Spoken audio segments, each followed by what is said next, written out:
Angikubingelele ngomukeli we-channel yakho engunqa phambili iNew Flick. Uyakwazi ke bakwethu ukuthi usilandele kakhulu lapha ke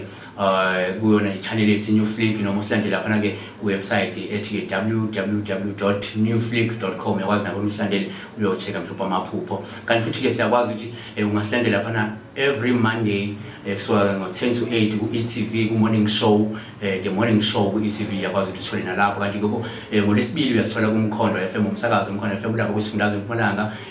kuthiwa ke uMkhondo FM 98.6 frequency, noma ke uye lapha ke ku www.mkhondofm986.co.za ukwazi ukuthi usilalele khona, noma uye ku www.radioapp.co.za uyoselecta ke uMkhondo FM njalo lapha ke ngoLwesibili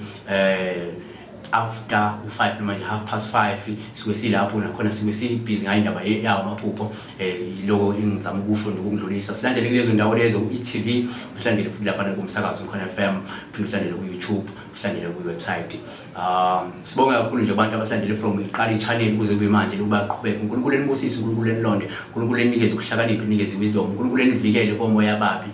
abazama ukuthi be-overtake impilo yenu. Namuhla izwe ufuna ukulisho before singena amaphupho amabili nje la ufuna ukukhuluma la ngezwe sithola lapha ngoLuke 10 verse 19 la khona ithi, behold, I've given you authority to tread on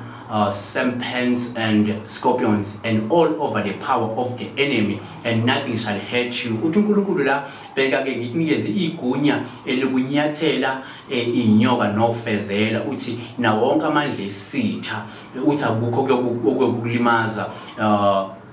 noma akukho kwenza utho, akuyokwenzeka lutho, alukho lokwehlela uma uhamba phezulu lezi inyoka nofezela ngisho naphekwa amandla esitha sakho. Akukho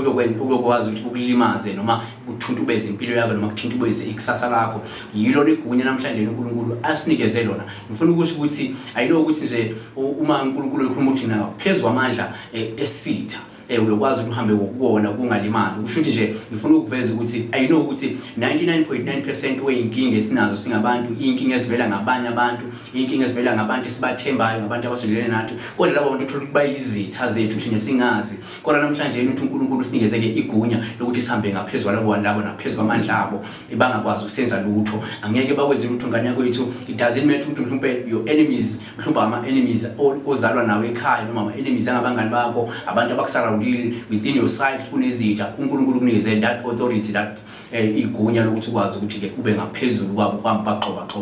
nyathele ngaphezulu kwabo. Lokho ngifuna ukusho nje in short,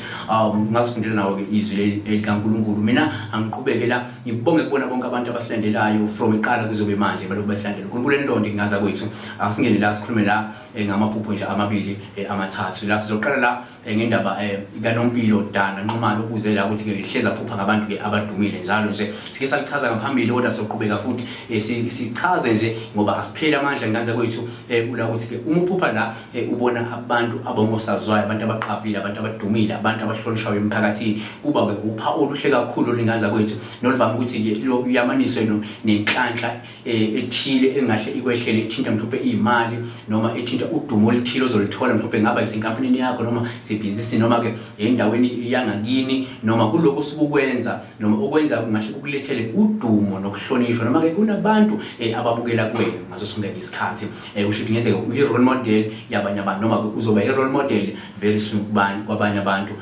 kuleyo mkhakha osukuwona. Kanti futhi la singachaza ngako futhi noma singakubalula uma ukuthi umuntu ophupha la abantu abaqavile, abadumile, abantu abangosazwayo, abantu abahlonishwayo emphakathini, uphawu lolu futhi olungabiki ukuthi mhlawumbe wena uzoba ke lokuthuthukisa noma uzokwazi ukuthuthukisa ubudlelwano onabo nabantu mhlawumbe yakhulazike abantu ojwayelene nabo ekade ungajwayele ukukhuluma nabo. Mhlawumbe uzophinde futhi ke la uzakhele mhlawumbe udumo ngento sokuyenza noma into eyenzayo ngakulethele lolu dumo, noma uzothola abangane abahle nabaqotho futhi ke very soon. Lokho nje singakusho ukuthi qhubeka kusebenze ngokuyikhandla emkhakheni okona njengamanje, ngoba funa ukusebenza kokanzima kokulethele udumo nokuhlonishwa noma ukulethele ugazi kubantu very soon. Qhubeka kusebenze kanzima. Kanti la indidane Gloria imphike la ngicela ukubuza ukuthi mhlawumbe kusho ukuthini uphupha izinja zifile. Sichaze kaningi ngezinja but bese singakachazi ukuthi ma uphupha izinja zifile bakwethu bekusho ukuthini la okuvela ukuthi mawuphupha izinja sifile la ezisegcekeni ngabe uphawu lubi nolushokela ubunzima nezinkinga ezithinta mhlawumbe umsebenzi noma ethinta ke imali futhi la kungaba ukuthi uyeqwayiswa ngokuthi mhlawumbe ungayenzeka ulahlekelwe into eyigugu engaba umsebenzi noma abangani bakho noma ke mhlawumbe kungathikamezeka umshado wakho noma ungahle uluze iproperty letside ngenxa yokuthi mhlawumbe unama financial constraints njengamanje noma unama financial challenges obhekene nawo noma ke ungahle ke kundlula umuntu emhlabeni ngokuzuma umuntu ke la ojwayelene naye noma umuntu omaziyo yabo kanti futhi la sikhulumela ngomuntu othi ke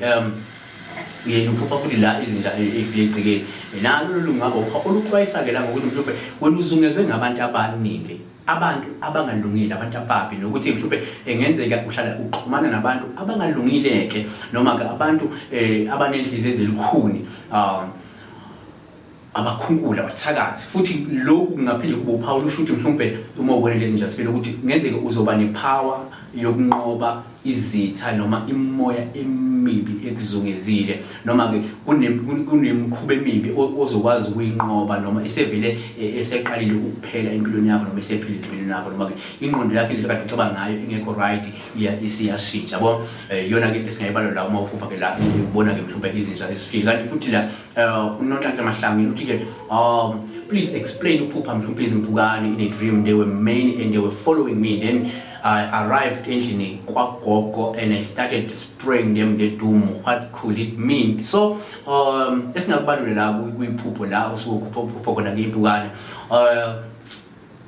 uma uphupha impukane noma impukane nje ziningi kungasho ngaba ke uphawu olubi noluyisexwayiso oluvama futhi la ukuxwayisa ke ngabantu mhlawumbe abakhona abakudlela umona abazama mhlawumbe ukuthi bekuloye mhlawumbe bangenze bakuloye njengamanje bakufaka isichitho kodwa kunezinto noma uzungu oluba bakwakhela lona lokuthi wena ube umuntu mhlawumbe ongezeka ungathandeki emphakathini noma izinto zingakhambeli kahle emphakathini uma abanye abantu sebekubona wena kodwa ke uma ukwazi kuyinqoba lezi impukane ngale udumule kusho ukuthi ke umuntu ozokwazi ukuthi ke wenze njani uphumelele whatever spirit mhlawumbe imoya emibi bayithumela kuyona yobuthakathi uzokwazi ukuthi ke uyinqobe ngani yakwethu ke ngala ukhabo sibiya yena ukuthi hey pastor kusho ukuthini mhlawumbe ukuba izinkukhu nomkukhu nje nqunyiwe amakhanda zinegazi futhi zisendlini yangasese noma ke setoilet la umuphupha ke la ubona inkukhu efile bakwethu baba nguphawu lubi lolu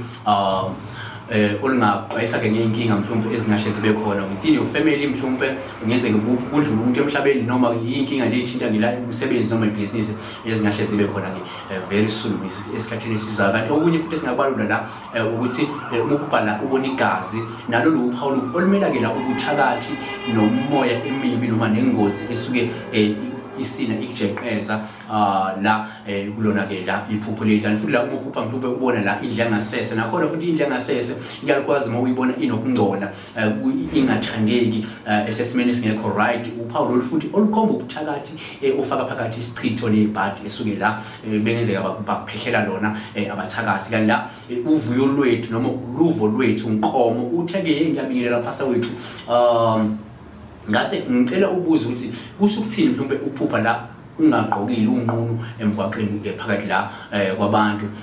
la kuba lencazelo ezihlukahlukene la into esingayibala ukuthi uma kwenzeka la uyibona la uphupha mhlawumbe unqunu emphakathini uphawu lolu kodwa uma isexwayiso ukuthi mhlawumbe uzizwa kungenzeka njengamanje uzizwa engathi usengozini ethile ikakhulukazi uma uphakathi kwabantu noma unemizwa onayo njengamanje yokujabha unokujabha ukuthi noma uzizwa ungakhululekile ngesimo mhlawumbe esithile sikhaqile njengamanje esithinta nabanye abantu mhlawumbe abakuzungezile noma abantu abaseduze kwakho yabona futhi la uma ungenze kuphuphe unqunu kuwona umphakathi still nalo uphawu ngabika ukuthi mhlawumbe uzongena mhlawumbe ehlazweni esikhathini noma kunento ethile engahle ikufake esimeni lakho uzozizwa khona ingathi uthelwa ihlazo ethi noma udliwe ngamahloni ngenxa yaleso simo leso esingahle sikwehlele very soon isimo singakubangela ini amahloni kwesinye isikhathi ke futhi uma uphupha unqunu la kuyenzeka kusho lana ukuflathela mhlawumbe isimo sethongo esike sikuflathele noma kusho ukuthi kunabantu abakuflathelisa ngethomo noma bazama ukuthi ithongo lakho libe njani likuflathela uphela ugwengu phela ngikwengu uthi ke kusho ukuthini uphupha la iMermaid bakwethu uphupha iMermaid noma ke la inkosazana yamanzi uphawu loluvama ukubika inhlanhla esuke izinkulu esuke iza nempumelelo ethile mhlophe kokwenzayo yabo kanti futhi la kungasho futhi ukuthi umuntu wena onobuhlakani bekhethelo umuntu oyinzululwazi noma umuntu oyincitha buchopho spiritual yabo futhi umuntu ophathiswa amandla athile okuhlakanipha osuke akwembethe yabo kanti futhi uma kubhala yona iMermaid le noma ke inkosazana yamanzi kokunye cause worst case scenarios in each and every dream in this dream kungasho mhlawumbe ukuthi ngobone iMermaid le kuya ngokuthi usuke yenzakalani kwesikhathi abanye bathi hayi it doesn't matter ukuthi ibonenza ngisho inhlanhla but at some point bakwethu sikuveza ukuthi kungenzeka uyibone la kodwa isimene suke uyibone kusona uthola ukuthi mhlawumbe isibika mhlawumbe iyinkinga nomzimba esikhathini esithile noma isho ukuthi kungenzeka kube nokukhohliswa nezilinga ezinkulu ezisuke ziza empilweni yakho futhi zokwenza ukuthi impilo yakho iguquke kakhulu noma impilo yakho ishintshe kakhulu ikona singabalula ngani iphupholeli ngoba khumbula ukuthi inkosazana yamanzi yenye mhlawumbe yeyidalwa ezinamandla okwenza izimo ezithile noma ukuguqula izimo ezithile so ingako singakwazi ukuthi ngeze mhlawumbe zibe true ilona izincazelo zakhona yabona kodwa ke la asibambelanga nokwethu sizokwazi ukuthi siqhubeke futhi sichaze amanye amaphupho ke ngokulandelayo kuleli bese ngeza lona kwamanje uNkulunkulu ekubusise ngakhohlwa ukusilandela lapha on eTV every Monday 10 to 8 suke sichaza amaphupho ungakhohlwa ukusilandela kumsakazo umkhona FM 98.6 lapha kusifundazwe eMpumalanga silandele online ku www.radioapp.co.za uhamba select umkhona FM usilandele online if awukwazi ukuthola ifrequency every Tuesday 5:30 suke sikhona lapho kanti iwebsite yethu ikhona lapha www.newflick.com ukwazi kanjani khona FM empeleni silandele nakho nake channel yakho le subscribe siyabonga ubusisi